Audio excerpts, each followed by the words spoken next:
I feel like my life has been like a reinvention of from one chapter to the other, becoming more and more of who I really am.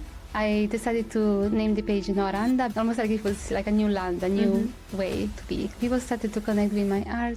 Daniela Alfieri is known to hundreds of thousands of people around the world as Noharanda, an artist, a healer, and a community builder whose work sits at the intersection of creativity, consciousness, and what it truly means to be fully and imperfectly human.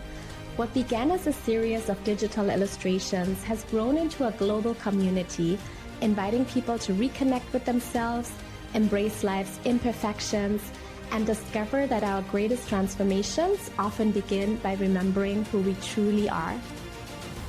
I started to translate those moments of self-doubt as I'm getting to the next level. If I'm feeling this, it's because I'm leveling up. Sometimes people confuse that energy with the fear, but it can be just excitement. It's like, I'm gonna be like leaping to the next level. Life gets to be easier, really depending on our perception. Imperfections are underrated, you know. When you realize that, you don't have to perform anymore. You can just be you. You're free. Daniela, thank you so much for joining me on Catch the Upswing. Your work has had such an important impact on my personal journey, and so I'm really thrilled to have this conversation with you.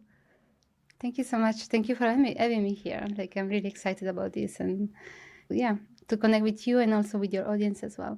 Thank you. And what I really love about your work is that you have created this beautiful blend of healing work, art, and community. And I know a lot of people know you as Noharanda as well.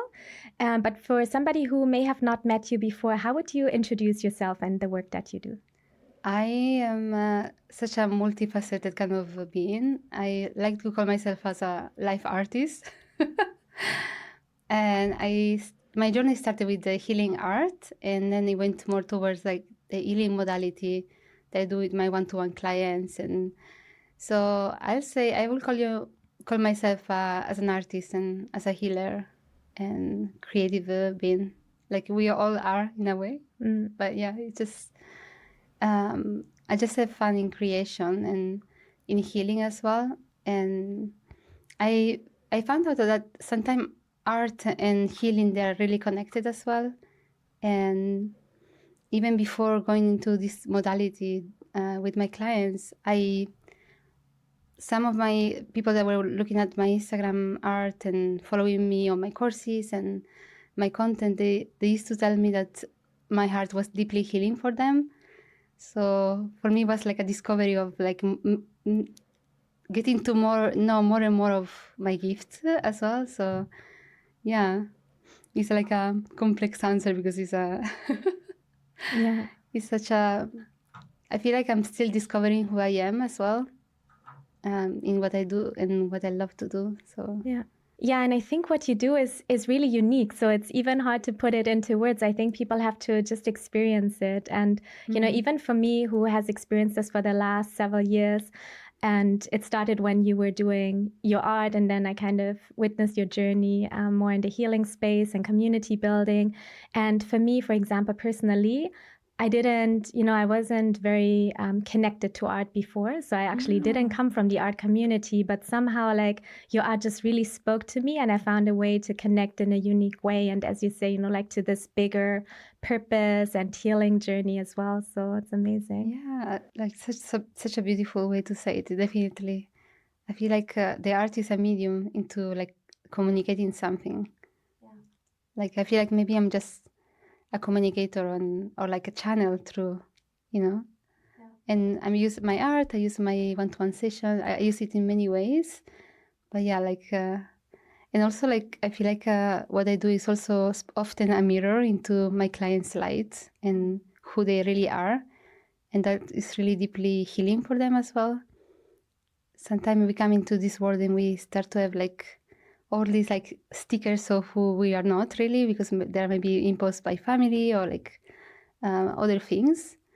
And I feel like with me, sometimes clients, they kind of like strip off all those things, and they get to know more who they really are, and they connect more into like their playful being, you know, what makes them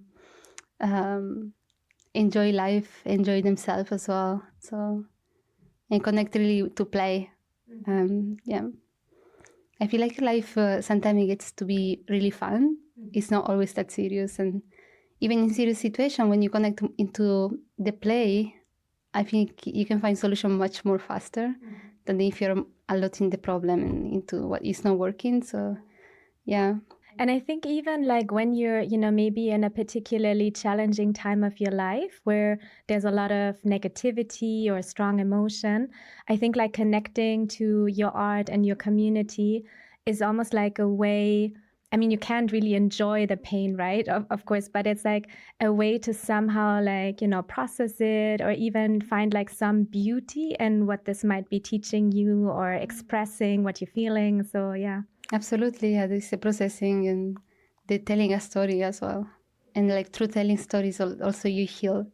And people that are connecting with you, they heal as well because they see them in you as well. So there's something so powerful about storytelling as well and showing your own journey, your imperfect journey. Yeah, I would actually love to hear a bit more about your journey because I've seen glimpses of it, but I think it would be really powerful also for our community to hear, how your own journey has evolved. And if you could also share perhaps some of the moments or shifts or, experiences that you feel really shaped who you are today. A quick note of thanks and a small invitation. If you're enjoying this podcast, subscribing is one of the easiest ways to support the work and help these conversations travel further. I really appreciate you being here. I feel like my life has been like a reinvention of from one chapter to the other, of becoming more and more of who I really am. And there are like different chapters, but the most recent one, and I think it's the more like connected to Noharanda and who I am right now, is when my son was born, and his name is Noah. I don't know. It's like I went into a new rebirth myself as well, and I started to question who I was, what I was doing with my life. I used to work in this 9-to-5 job as a diamond consultant. And it was really well-paid job, but it was not really my purpose at all. I don't even like jewelry as much. I don't wear jewelry. And I started to think, okay, what I want to show Noah when he grows up, that dreams can come true, right? So, and I was like, okay, what Daniela wants to do, really? Little Daniela, what she wanted to do. And I thought about becoming an artist or becoming a creative. And then I decided to start university. I was like a mature student with my baby. Like he was 8 months old at the time. Wow. And it was a graphic design university. And there was like a waiting time of like a few months. And I was like, okay, let me learn like a skill. So when I go to uni, I will be ready. And I started to just do sketches and drawings and posting them on Instagram as a little challenge for myself, to learn Photoshop. And I decided to name the page Noharanda because Noah, my son, Randa, that's why. Oh, amazing. I didn't like know. almost like it was like a new land, a new way to be, Oh, wow. And yes, people started to connect with my art. At first it was just me experimenting, and then it was more and more me telling stories in the caption as well of my life and my awakenings of the time. And yeah, that was like a big starting of a chapter for me, for sure, in my life. Like, and then with my daughter Zoe, it was another chapter of like, okay, I'm this artist. I work with the Sunday Times. I managed to land really amazing opportunities with Adobe. I created this really beautiful community of amazing creators with the Oracle course design. And I was like there was a lot of achievement, a lot of like things that I managed to realize in my life. But I was like, oh, I don't know.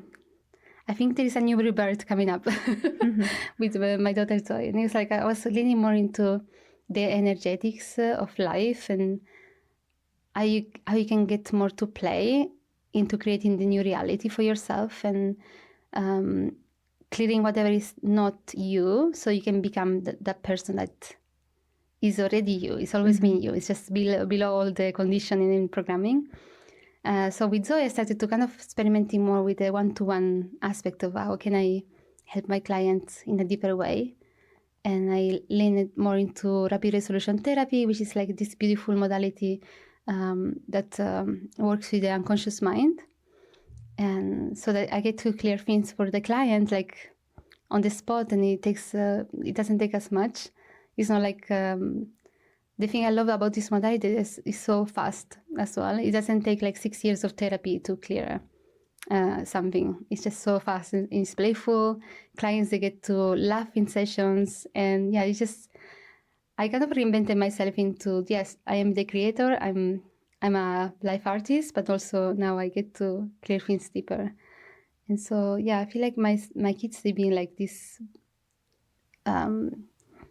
they help me like to recreate myself every time. And there is something profound about giving birth. I don't know if that's something that you can connect with or relax, but yeah, it's like every time it's been like so transforming for me, for sure.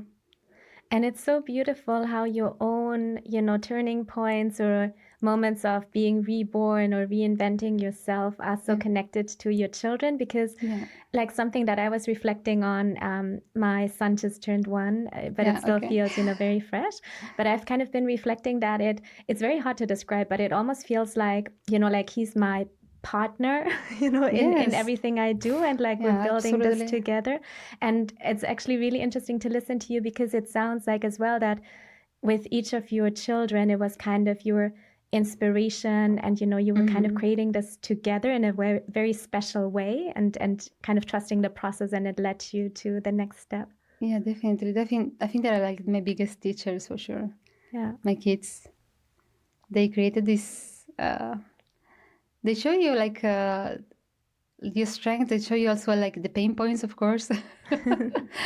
But at the end of it, like in the other side, there is so much happiness and so much like there is like it's the quickest way for me to level up for sure. Like my kids. I think there is this connection as well when you give in birth.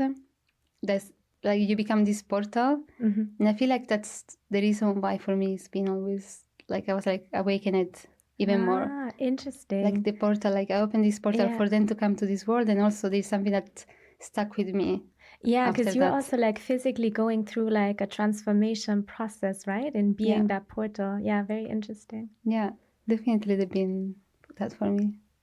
So you mentioned along your journey, kind of starting with your own inner work as an artist, your own transformation. And I'm curious, at what point did you feel called to share that with others, to kind of hold space for others and kind of build that community, that one-on-one connection? I think from day one, I was like, let's open this Instagram page and just let's share about my journey.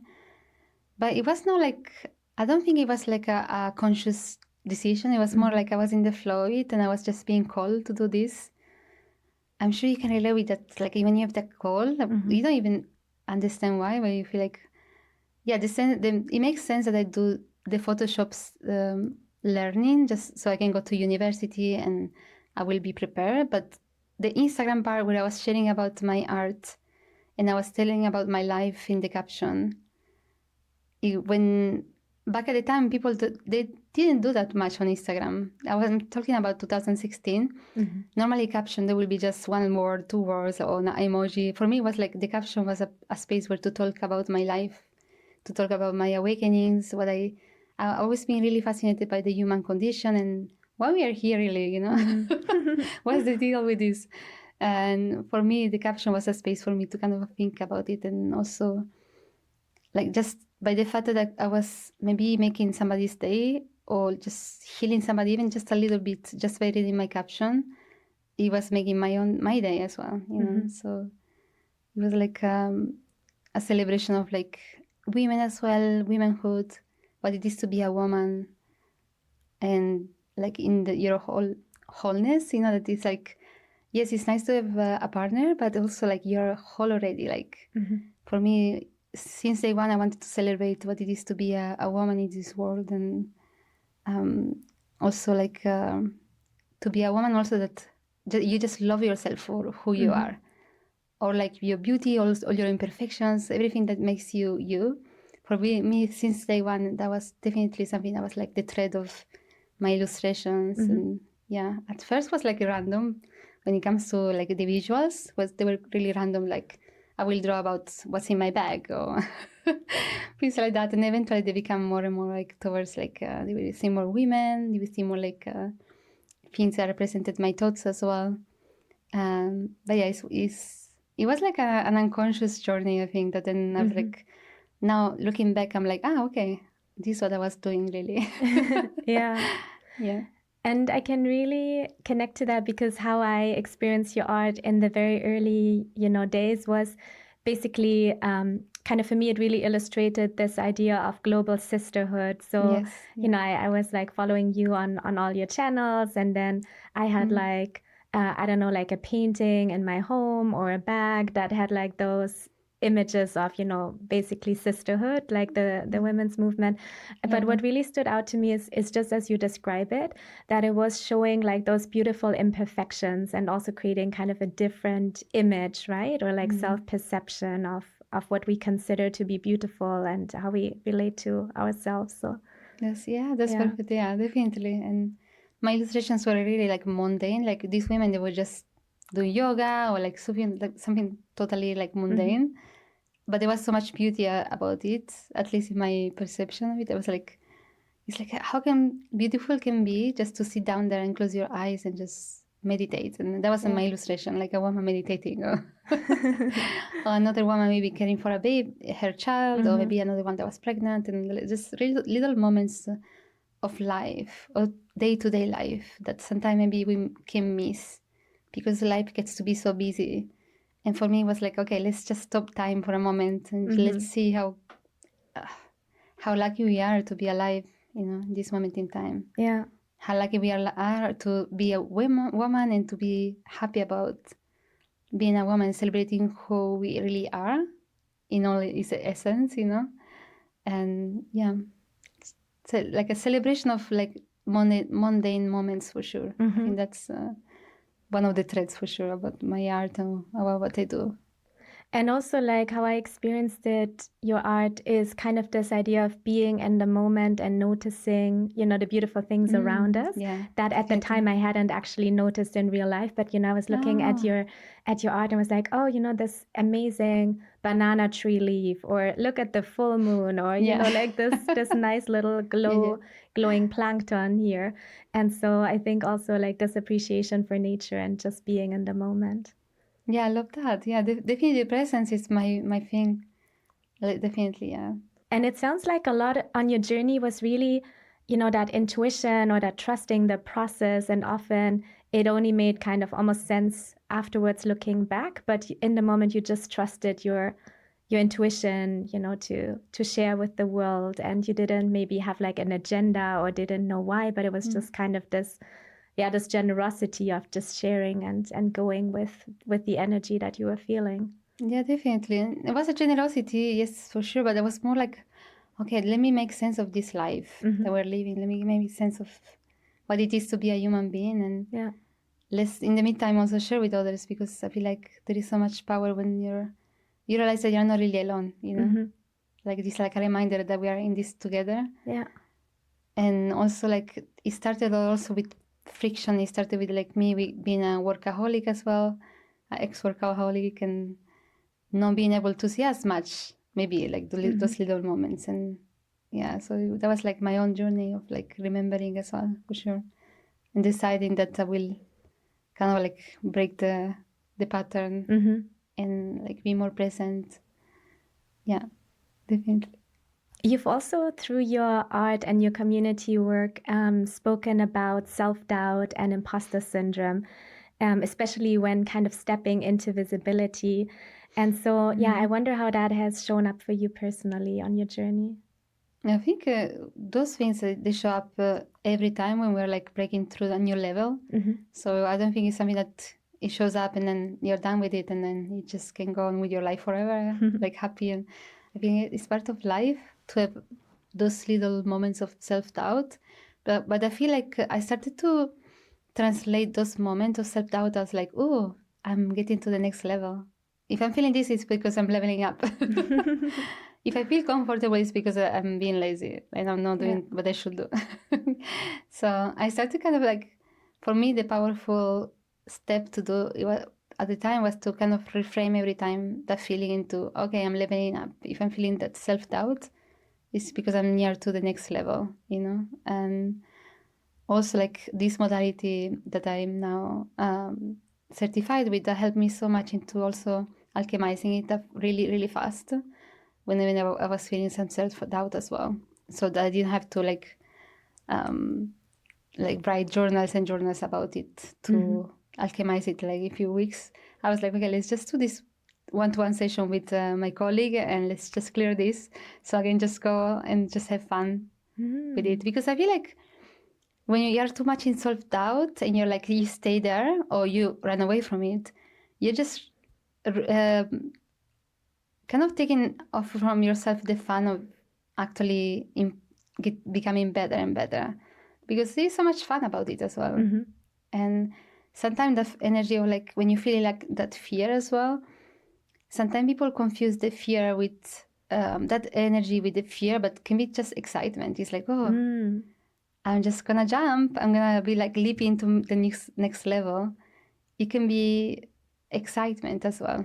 But sometimes people, and myself as well, I will confuse that for fear, and I will be like, oh, no, let's just make an excuse, say that I am too busy, or like reschedule it, or like, and you will be like running away from the one thing that maybe will help me. Yeah. And that was for me also when they started with Reels in Instagram. It was at the beginning, I was like, oh, okay, I guess I have to change channel. I don't know.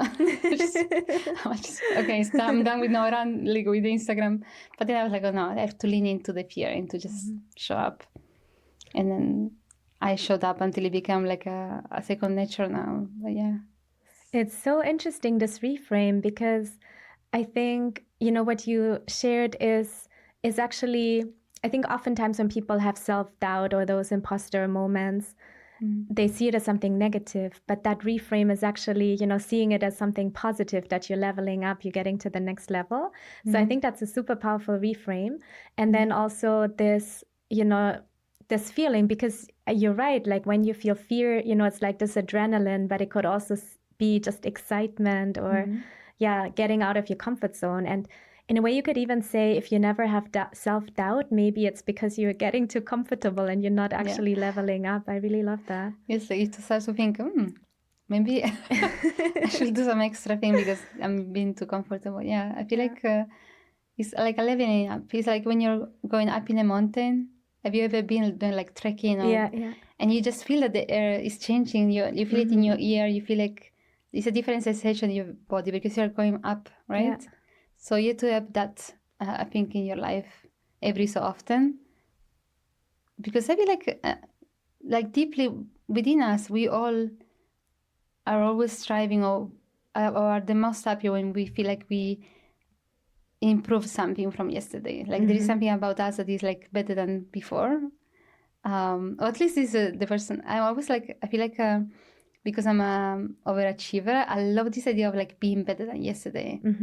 Or being able to maybe connect with somebody that I couldn't connect before, maybe because I was not yet there. Or maybe being able to do that run of like 10K when maybe yesterday I could run only 3K. I like this idea of like, how can I be better? How can I be showing up also for my kids? Like the person that I was first here and then I get there, you know, because that's then possible for them as well. It's like, see, like you can do it as well. Whatever you want in life, you can realize, you know, going back to what I said at the beginning, dreams can come true. And I feel like when we exercise that muscle, whenever a wish comes in our hearts, we don't just discredit it and just say, no. We actually start to be curious about, how can that happen? You know, when we start to exercise a muscle of like everything is possible and how can I be better than yesterday? Not because we are bad yesterday, but just because we are growing like a plant, you know, like everything is growing, you know. So, yeah, that's my thing. It's like how can I grow a little bit more? And then you mentioned that in those moments of self-doubt when you're leveling up, that you have found a way to alchemize it faster. And, so instead of spending a lot of time journaling and working through it, and that you do that with a colleague, is that the same way of how you help others in your one-on-one session using that same method? Yeah, and can you share a bit about, how you go about that in your sessions? Okay, my sessions are really the thing about this modality that is so like out of the box. It's so different from the traditional therapy or traditional one-to-one session. Normally, my clients, they don't leave the session with homework to do or like to-do list. They just leave the session changed because they change on the inside, on the unconscious level. And normally on the session, I will be talking to them, but also I talk to their unconscious mind. So it's a multi-level communication kind of technique. I will be like making, because unconscious mind only understand things through visual, sensory, like images, as I said. So I will be talking that way. And sometimes it will be like a funny way to talk. So there will be like this energy of like, we're just laughing this off and we're just having fun here. And at the end of the session, they will be like, oh, what did you do? This is like, so like magic because they don't know that it's happening. And this happens also when they bring things that are quite heavy, like could be like grief or could be like something also like quite heavy. So this is why I love this kind of modality, because I get to clear things in a really unconditional way. And again, through play, through fun, how can we make things easier, So it's still connected with what makes me feel alive about, my message and my purpose. I feel like life gets to be easier.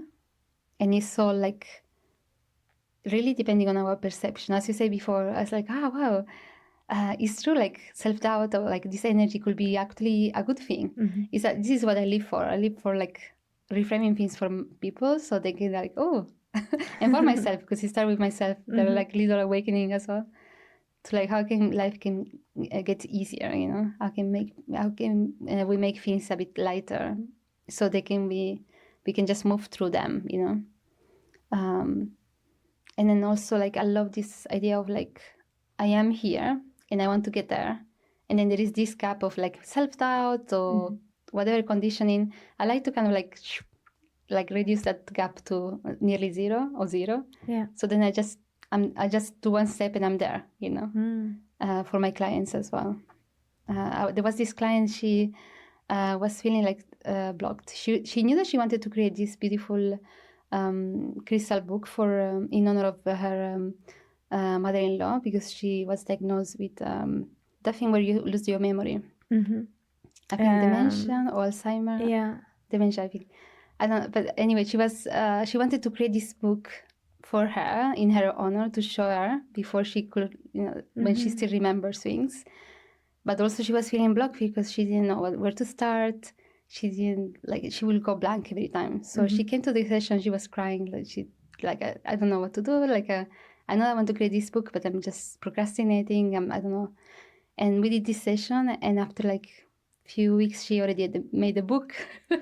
She published the book on Amazon, became a bestseller as well in Amazon. And it's like, this is what makes me feel alive. It's like kind of like communicating or make people understand that really the gap is like this, really. Things are possible. And sometimes we have this feeling that the me versus me, it's like I want to create that, I want to do that. I know that it's possible for me. Consciously, I know. But there is something that is this interference, right? That is not letting me just create a book, publish a book, or even have any ideas. Even though I know that I'm a creative person, I know I can do it. And I love kind of eliminating that gap for them, on the unconscious level, so that they can just get the thing done, and just be more in the play again. Yeah. In the play, in the creation, It's really interesting how you're working with the subconscious. And I think you also mentioned that you're working with the nervous system and, really see that as an approach that can be transformative. And I wonder for somebody, listening who, when they look at their life looks fine, but how do they know that even though it looks fine, they might still be operating from a state of survival rather than trust? I feel like most of my clients, they're like high achievers. They have a really successful life. From the outside, it looks all like really good because they're successful. They work for this big company, or they have this beautiful business. But when they come to me because something feels off, it's like there is something that feels off. Maybe they want to manifest that thing, but they feel like that money block, for example, there's blocking them from manifesting that money income, for example, or some other will be like, okay, I want to publish this book now, I'm ready, but I feel like blocked. So I feel like I'm finding myself procrastinating it, So they are like successful, their life looks really good, but yet I think the thing that is the common thread is like they want to create something or do something, but they feel blocked into the next step. Okay, how they even say that to me. It's like I consciously I know that I can do it.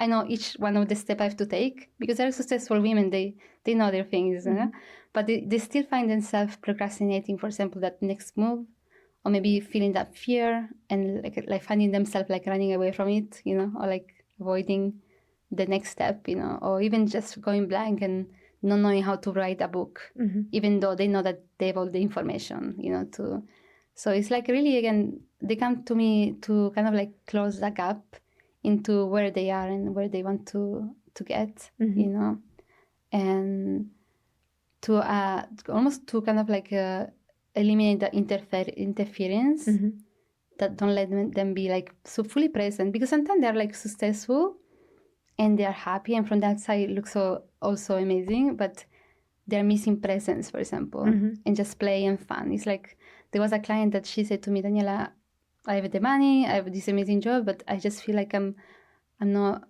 feeling like happy anymore. Like I'm missing joy in my life. And for me, like the journey with me and her was like to reconnect her to that state of joy, the state of presence. That is like priceless, right? Like you can have all the money in the world, but it's not something that you can buy, It's something that comes from the inside. So yeah, definitely that's something that I help them with, like clearing that whatever interference is coming up. Yeah. So like the first step, it sounds, is for somebody, even if their life looks great, but if they feel like something seems off or something is maybe a blockage or something feels missing, or, if it's like even something that's not very tangible, like just happiness or joy or presence, then that's like the first step to actually seek that support and shorten that gap, as you say. Yeah, definitely. And also like the pivoting side of it is like I want to go to the next level, but now I feel this block, I feel like this, yeah, definitely. You mentioned that you are a high achiever and you're also working with many high achievers. And you also mentioned that in your previous life, you were a workaholic and you worked through that. Something that's really top of mind for many in our community is that they really want to achieve big things, usually with a big purpose. So, they're really passionate. They really want to spend all their energy on this and achieve big things, but also they want to feel alive while doing it. So do you have any practices, that kind of keeps you in the right balance, so you're not tipping into the workaholic mode because you're like so, high achieving basically and so motivated? How do you kind of keep that balance with being present, spending time with your family or your loved ones, or also just, having like those different, you mentioned like this wholeness, right? Like feeling whole, both as a mother, like just as a woman, yourself, and in relationship to others and to your work? I think everything goes back to presence, really. Like whatever activity that we can do to going back to presence. For me, that looks like EFT tapping in the morning. As soon as I wake up, zero phones, just EFT tapping and then reading, something that makes my soul happy in the morning. Just really kind of coming back to who I am before I'm a mom, before I'm a business owner, before just cutting up that time for myself in the morning and also before I go to sleep, where I kind of reconnect to who I am. And for me, it looks like that. From maybe other people, it looks like journaling. And of course, RRT for me. So because I'm also a client, I love to do RRT at least once every few weeks, where I just clear whatever interference, whatever things is coming up, so I can go be more present. Because really, when we are not present or really enjoying life, it's because mind is interpreting something as like, we have to do that, we have to be on the rush, otherwise we are not gonna survive. That's the way unconscious mind interprets something that is not as familiar. But the more we get to be familiar with just being present and just playing with our kids, just spending some time with just reading a book, or like things that are like lazy activities, let's say, maybe, or like not as productive, the more mind gets to get used to that, and we come back to presence. And then, of course, when you go back to working in the project, we have so much more motivation, much more creativity as well. Because at the end of the day, those activities are really productive if you think about it. Yeah. Like we need that white space to then be like able to be like really productive on our projects, And even inspiration for me is like, sometimes I will be randomly booking a museum outing for myself. I will go to a museum and just having like dates with myself or with friends, just to kind of break the pattern, so that when I come back, my mind is more fresh as well. Yeah, there are little things that we can do. And again, like the best things are free. Like stopping like for 5 minutes and do some EFT tapping, like it's free and it's so potent as well. Yeah. What is something you feel is shifting or is emerging collectively, like at a bigger level in our world? And even if it's perhaps still nascent, but, what's something that you feel is emerging collectively? I feel like everybody's going on board with this idea of like, we can get to be imperfectly us, and we are not just okay with being imperfect, but we are so powerful when we are like shining the light on who we really are and to the imperfect beings that we are. For imperfect, I mean like raw, like just real, Especially now with AI, I feel like there's more and more like this need of like realness. And like people want to see people want to see themselves sometimes. They want to connect with their own humanity when they look at you as a creator or you as a guide.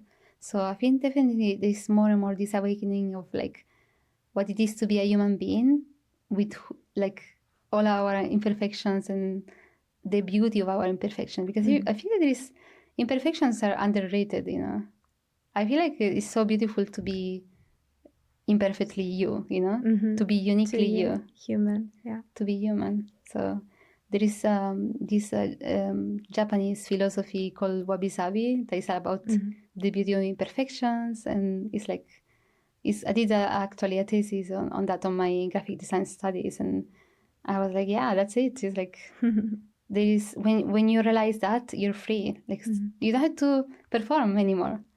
You can just be you. And I feel like that's the awakening. It's like, and when you get to be you, then you can shine your unique light and the reason why you're here in this life, in this earth. And then you're in your purpose. So yeah, definitely. I'm feeling like positive about what's coming up. I know there is a lot of like, oh my gosh, AI, but when there is a shadow, there is also light, So I'm feeling like that is an awakening in that side for sure. Thank you so much, Daniela.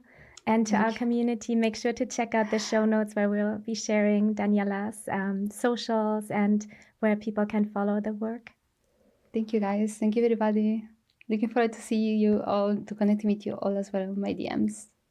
Thank you and thank you so much, Jessica. This was really good. Thank you so much.